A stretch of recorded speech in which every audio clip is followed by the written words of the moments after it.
Good morning, everybody. Today we are going to see the second unit, A Long Walk to Freedom, written by Nelson Mandela. Nelson Mandela was born on July 18, 1918. He was the first South African president to be elected in a fully representative democratic election. This is the map of South Africa. You see, below that Africa, the south part of it, you will find an orange colored area, that is South Africa. Nelson Mandela speaks about two obligations to be fulfilled by a man. He says that every man has twin obligations. The first obligation is to his family, and the second one is to his people. To his family means to his parents, to his wife, children, relatives. To his people means to his community and his country, society, whatever. In a civil and human society, each man is able to fulfill those obligations according to his own inclinations and abilities. He has the freedom to do that. But in a country like South Africa, it was almost impossible for that achievement. It was not possible for a man of Nelson Mandela's birth and color to fulfill his basic freedom and his accomplishments. He was not able to fulfill his basic obligations. In South Africa, a man of color who attempted to live as a human being was punished and isolated. In South Africa, a man who tried to fulfill his duty to his people was inevitably ripped from his family and his home and was forced to live a life apart. They had to follow whatever the authority had forced upon. And very often they were all unjustified measures.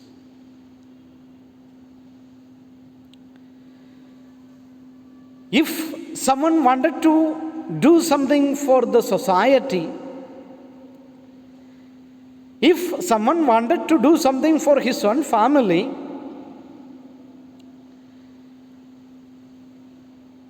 it was not accepted by the nation. Those inclinations were considered, especially the inclinations of the Nelson Mandela's trait, the black people's inclinations.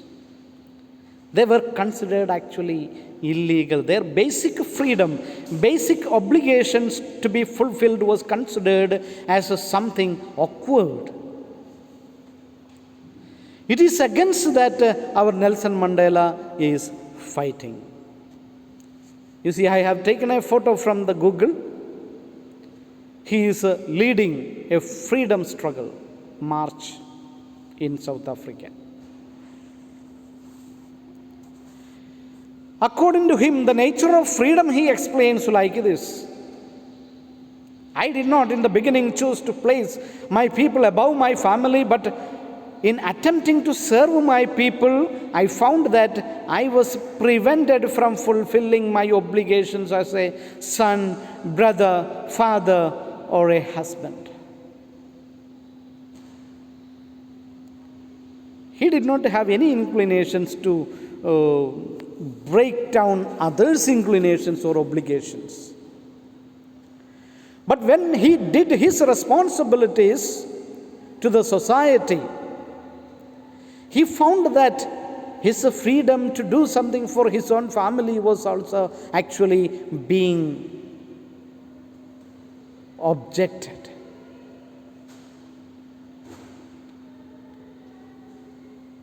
He recalls about the nature of freedom. He says, I was not born with a hunger to be free. He says, I was born free. Free in every way that I could know. And he recalls his childhood activities. Running in the fields near his mother's hut. Swimming in the clear stream that ran through his village. Cooked meals under the stars wherever he required, he liked. Rode on the broad backs of slow-moving bulls. He was free to do everything.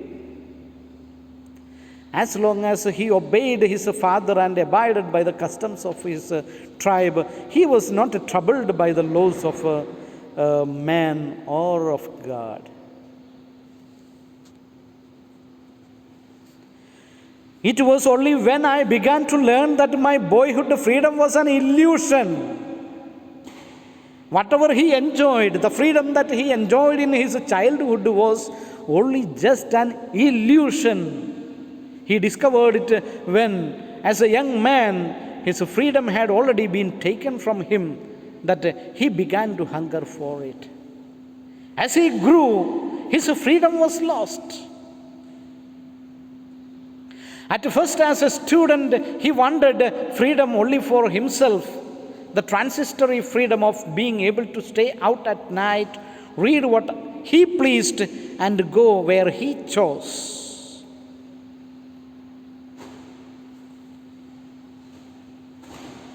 Another freedom movement march by Nelson Mandela. Now he comes to explain what is the freedom of a people. Later, as a young man in Johannesburg, I yearned for the basic and honorable freedoms of achieving my potential, of earning my keep, of marrying and having a family. The freedom not to be obstructed in a lawful life. But then I slowly saw that not only was I not free, but my brothers and sisters were also not free. I just evaluated the life around me, and I found many of the people around me, my brothers and sisters of the nation, underwent the same plight.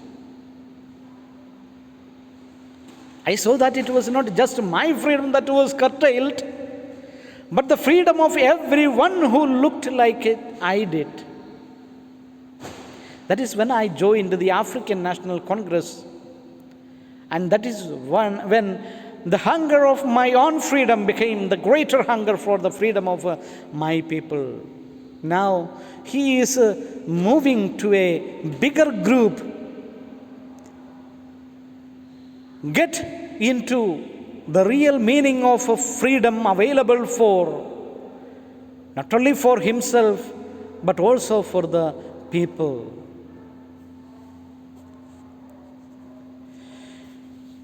It was this desire for the freedom of my people to live their lives with dignity and self-respect that animated my life, that transformed a frightened young man into a bold one, that drove a law-abiding attorney to become a criminal, that turned a family-loving husband into a man without a home, that forced a life-loving man to live like a monk.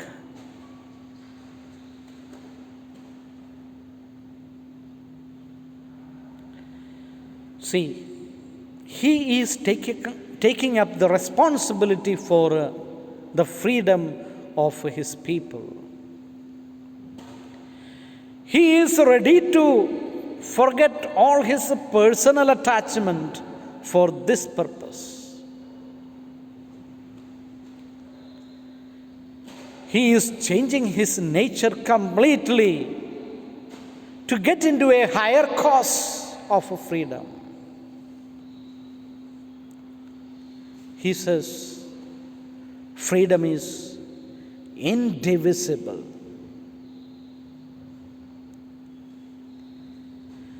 In his words, let us read, I am no more virtuous or self-sacrificing than the next man. But I found that I could not even enjoy the poor and limited freedoms I was allowed when I knew my people were not free. Freedom is indivisible. The chains on every one of my people were the chains on all of them. The chains on all of my people were the chains on me. I knew that the oppressor must be liberated just as surely as the oppressed. Nelson Mandela says, he considered even if he gets a freedom, he would not get satisfied. He says that along with him, his people also must enjoy the freedom. Only then the concept of freedom becomes something meaningful.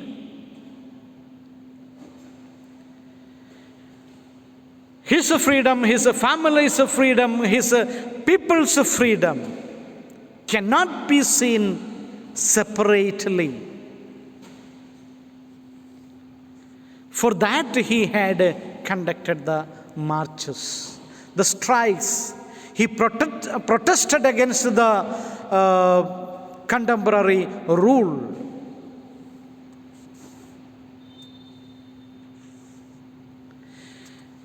A man who takes away another man's freedom is a prisoner of hatred. He is locked behind the bars of prejudice and narrow-mindedness. I am not truly free if I am taking away someone else's freedom. Just as surely as I am not free when my freedom is taken from me. The oppressed and the oppressor alike are robbed of their humanity.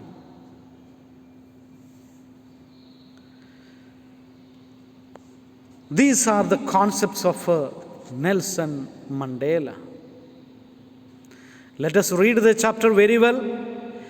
If there is any trouble, you can call me during the school hours. I will respond to you. Please continue with the question answers and the grammatical sections. Try to note them all down. Write and practice. Any clarification, please call me up. My number is 9624197554. Thank you. See you later.